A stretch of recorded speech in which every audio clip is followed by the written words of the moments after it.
Greetings, members, one and all of the Salivation Nation. Will silver ever get a break? Let's explore.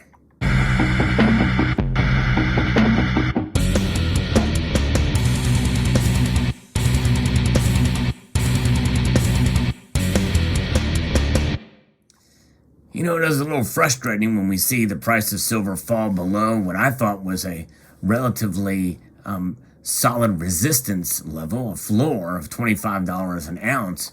It has now dropped to under $25, $24.85. I guess at this point in time, it should be par for the course for silver to kind of move. It's a much more volatile metal, but the volatility seems to be more active on the downside than on the upside, and I think that's what is frustrating to many of us. Gold has dropped a little bit today as well, but not by nearly as much. This is increasing the gold to silver ratio again to 77.6 as of the recording of this video. And lots of people wondering what is going on with silver. Why are we continuing to see it struggle to get to numbers that we all think it should be? It's undervalued, most assuredly. Now, the quick answer and the easy answer is to say, well, it's suppression, the COMEX and the like. And, there's going to be some arguments made there. We do see these high-frequency trades. I witnessed one on the live stream.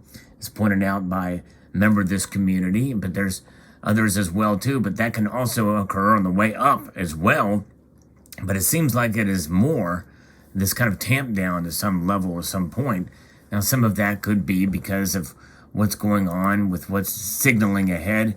A 50 basis point rate hike is what Powell is signaling here, and though gold is holding above that, typically these rate hikes, at least in the short term, tend to trigger a little bit of a euphoric state, at least for some parts of the economy in the short term. But as we saw after the rate hike was implemented just a week ago, it didn't take long for gold and silver to recover, especially gold. But silver is kind of suffering here. And the gold market saw consistent selling pressure as markets, they reacted to Chairman Jerome Powell's hawkish comments, signaling a 50 basis point move in May. Some people say that there could be between 6 and 7 more hikes coming down the road, but some people say that won't happen. But we could see a consolidation. Instead of the quarter point rate hikes, we could see half point rate hikes, 50 basis points move that would come. How that would react, I don't know, considering that inflation is pushing double digits now, or getting close to it. My guess is these little movements may not have much effect. In fact, if you do too much, it would have the opposite effect and really slow down economic activity. Because what is the whole point of lowering rates is to increase in economic activity, increase loans with low interest rates. Of course, the interest rates are going to be going up all across the board, from your credit cards to loans that are for homes and mortgages and the like. Those are all going to go up, which means people are going to be less inclined to buy at a higher interest rate. In the comments that he made, and here's a quote from him as I refer to this article from Kitco, we will take the necessary steps to ensure a return to price stability. So finally, Jerome Powell is concerned about the inflation that we're seeing. In particular, if we conclude that it is appropriate to move more aggressively by raising the federal funds rate by more than 25 basis points at a meeting or meetings, we will do so. And if we determine that we need to tighten beyond common measures of neutral and into a more restrictive stance, we will do that as well, Powell said Tuesday in his keynote address at the National Association of Business Economics Annual Policy Conference. Powell's comments pushed the 10-year yields to nearly 2.4%, its highest level in almost 3 years. Remember, they were speculating that wasn't going to get to above 2% until 2025, and here we are seeing it raise that high. Commodity analysts note that despite a stronger U.S. dollar and surging bond yields, gold prices are holding above critical support levels, but silver is not. And that is a frustrating thing that many of us are having here, which is, by the way, another reason why I am been buying more gold lately, because it's not as volatile. And so if there is this suppression that's going on, you would think they would do that with gold as well too, because gold is the ultimate store of wealth, it's store of value. But people really don't talk about gold manipulation as much as silver manipulation. But in reality, all commodities are manipulated to some level. And you can really, depending on how you define that word, it goes right back to the Federal Reserve. They manipulate it all. Analysts have noted that gold remains firmly entrenched between this level, 1900 and 1950.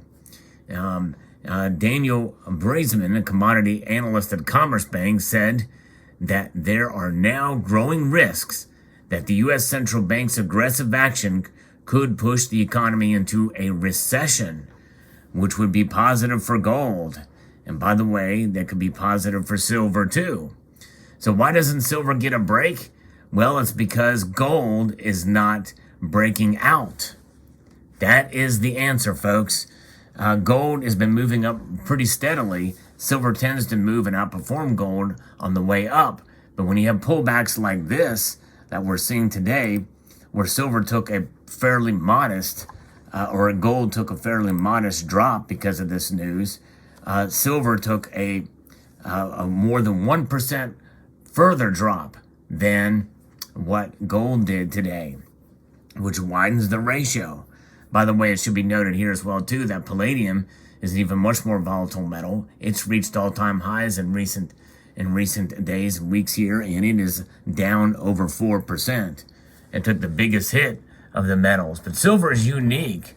Silver is unique because it is a metal that is utilized as well as treasured, although it's not treasured by many except for those of us who stack it. And we pay a heavy price to enjoy that treasure, especially if we are buying American Silver Eagles, such as the one you see here. Silver Eagles command quite a premium, and the premium is continuing to rise. And so, in a sense, silver's price, separated from the paper markets, is rising. And so, but many of us feel that the spot price of silver should be reflecting that as well, too. Premiums are rising, and the spot price is not, which reflects poorly if we need to sell the metal, even at increased premiums. Even if you sell a generic or a privately issued bullion round back to your dealer, what you get for that privately issued bullion round is going to be, well, at least for my local coin shop, about 50 cents above spot. 50 cents an ounce above spot. Whereas in days of old, you would typically get about 3 to 5% under spot. So spot was a basis point and was moving the opposite direction. So the arbitrage is about 50 cents above spot, at least for my local coin shop. I'd be curious to see what your local coin shops are doing in that regard, and paying for privately issued bullion. That is the benchmark.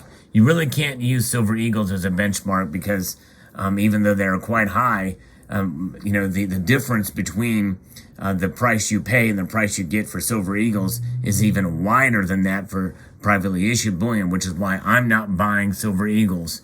No way, no how. Because if you pay $10 over and your local coin shop gives you $5 over for spot, and you pay $5 over or $3 over or $3 to $5 over spot for privately issued, and you get 50 cents back, that's a much less of a loss you get if you need to sell it the same day. But of course, spot obviously fluctuates, but it is a foundation for everything in terms of spot price and where that's going. But nonetheless, we'll see how this plays out in terms of the physical markets, and that is the risk that you must consider whenever you're buying physical. But when you're working with ETFs, you are essentially a small trading fee. There's not as much risk there, and you're not actually getting the physical metal. You're getting a derivative of the physical metal. So they may have some foundation, but it's not much, especially when you consider how much derivatives there are in that market. But nonetheless, this is something that we're going to watch And, not many, for quite a while, we weren't talking about oil and oil's relationship to all of this. But oil is growing. It's up again. It's back up over $110 a barrel. And it's the single most important market to watch, with the rising prices signaling rising geopolitical risk and inflation, as well as slowing economic growth. And all are gold supporting drivers as well. And if gold rises and continues to rise, we're going to see silver rise. And that's going to be something that the only way that silver is going to catch a break is if gold breaks out consistently on the upwards direction. So we'll see how that goes. And so far, it's been a pretty volatile market. And we are seeing silver, I believe, at a bargain right now.